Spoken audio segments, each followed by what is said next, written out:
You'll shoot your eye out, kid. Merry Christmas.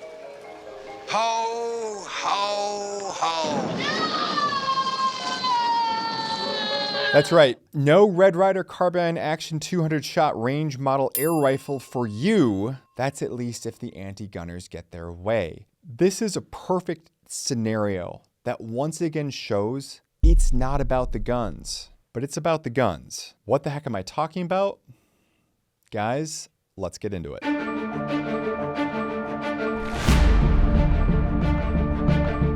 All power originates from the muzzle of a rifle. I did not say that, Mao Zedong did.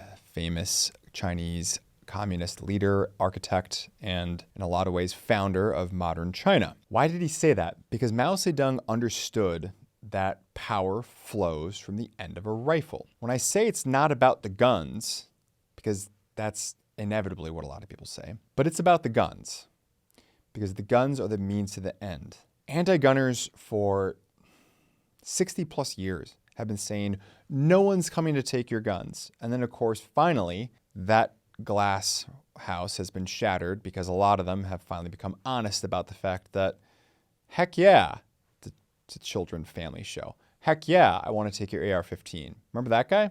Hell yes, we're going to take your AR-15, your AK-47. Or remember this Time magazine cover where the presidential candidate said that he openly believed that only military and police, that's code for, by the way, the government should have guns. But keep in mind, no one's trying to take your guns. Well, here we are, now in 2025, and we're not even talking about firearms in this case. We're talking about non-powder guns. What the heck does that mean? Because that's the first time I've heard that phrase before. We're talking about BB guns, we're talking about air guns, we're talking about pellet guns, we're talking about all that sort of stuff. They are coming for them. They want those. If they want those, and I've got quotes coming for you to show you not only the fact that I'm not lying or exaggerating, this is what they're after. And I'm going to show you how you emphatically know this is hypocrisy manifest. And we're going to tie it all together here quickly. Hey, really quickly, two things. Number one, if you're enjoying this video, of course, all the YouTube things, please consider giving it a thumbs up.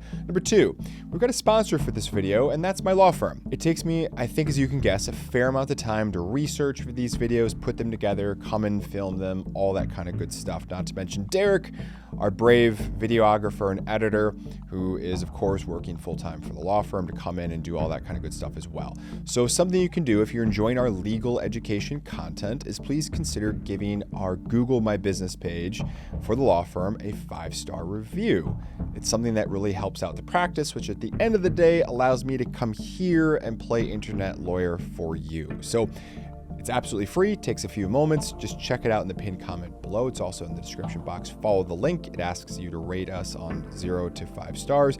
Keep in mind, this is the internet. 3-4 stars, kind of a failing grade. So if you felt like you get good, decent legal education content, please consider leaving a 5-star review. I appreciate it very, very much. Now back to the program. Let's start off with a couple of their quotes. This is from the website, Giffords Campaign for Gun Violence, all that kind of stuff. One of the major frontline anti-gun groups, linked in the description box below if you dare to go there. But I'm going to give you the quotes so you don't have to. Quote, non-powder guns such as BB and air guns are not toys. They kill and injure thousands of people each year, including children and teenagers.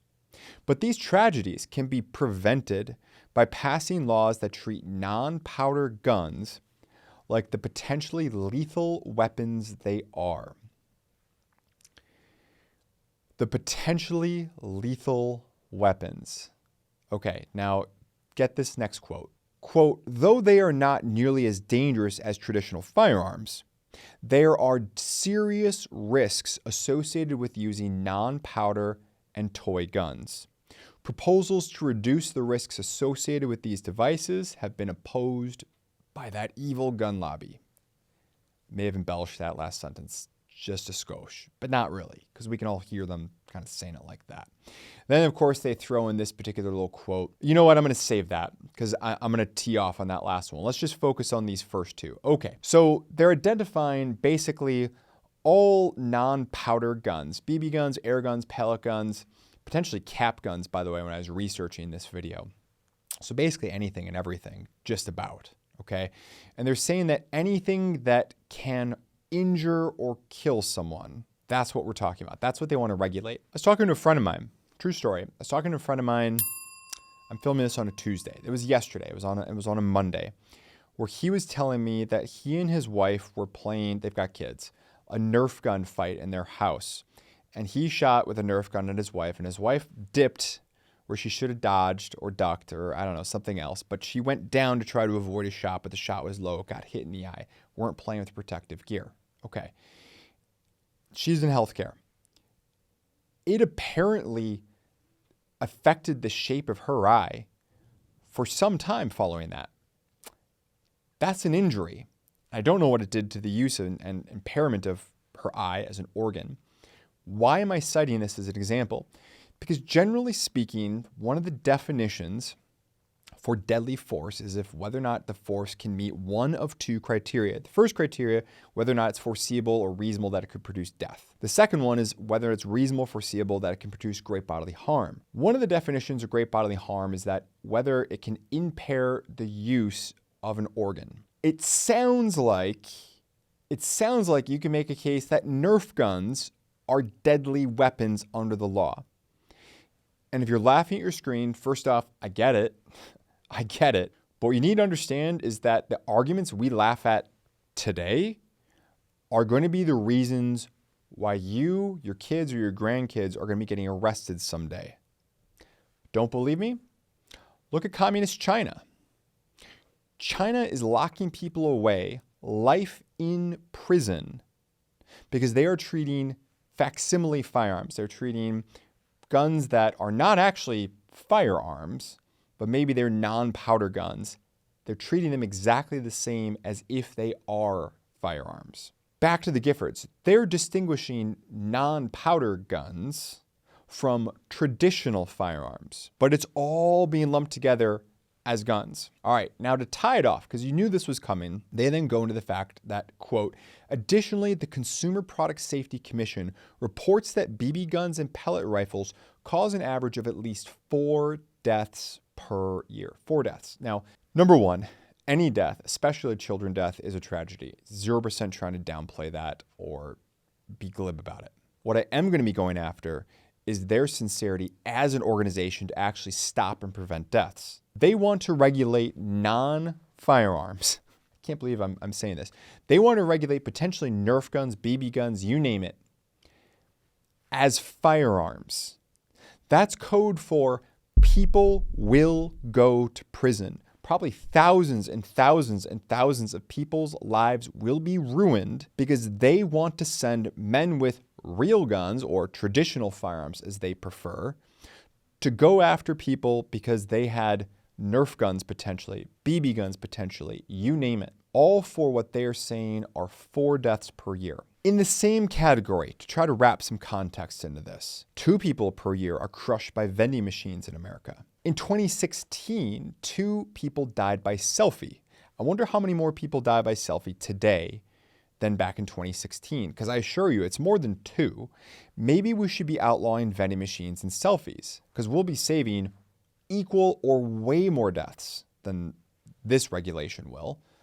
Not to mention the potentially tens of thousands of lives we'll be ruining through incarceration, mass incarceration at that. 1 person dies by being trampled to death on average each year by Black Friday retail rushes. So in 4 years, we could save 4 lives. Why not just ban Black Friday? Hundreds of people die each year of autoerotic asphyxiation. I'm not aware of a statute on the books that makes that illegal.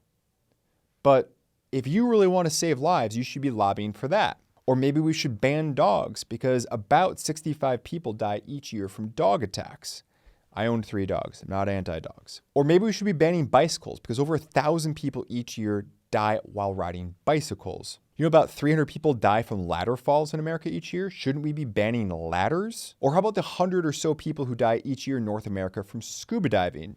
Yet we tolerate that as a recreational activity. Did you know that about 90 people die each year in the United States from lawnmowers? That's, by the way, more than on average AR-15 deaths, which is neither here or there, because we know that we got to ban those, right? And of those 90, about 75 of them come from riding lawnmowers, but we don't ban either lawnmowers or riding lawnmowers, although I'm sure that there's an environmentalist group that desperately wants to do that. There are nearly 400 children on average each year that die from swimming pools. That's over 100 times what we're talking about here, let alone thousands more going to the ER. Where is the mass movement to ban swimming pools?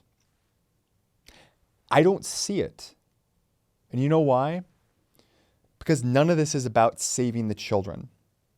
It's about disarming people. It's about power.